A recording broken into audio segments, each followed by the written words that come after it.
La partition nous donne assez peu d'éléments.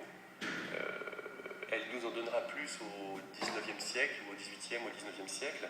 Au XVIIe siècle, elle donne assez peu d'éléments. Elle donne, quelque part, elle donne une structure. Parfois même, elle donne une trame. Elle donne une ligne de base sur laquelle il faut recomposer de la musique.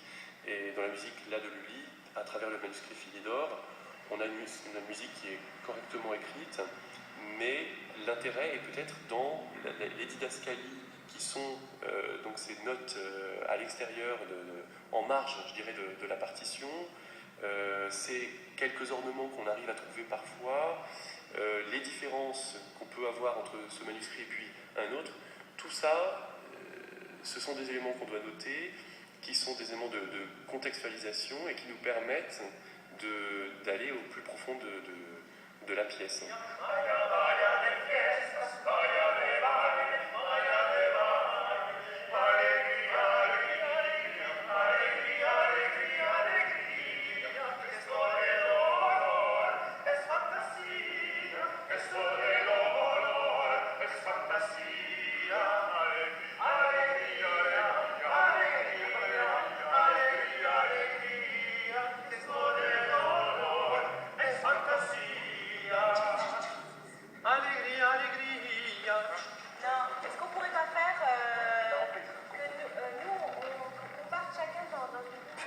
J'ai retrouvé la façon de danser au XVIIe, et c'est pas ce qui m'intéresse non plus. Et même si la danse baroque avec ses exigences techniques me plaît, je veux pas faire de la danse baroque.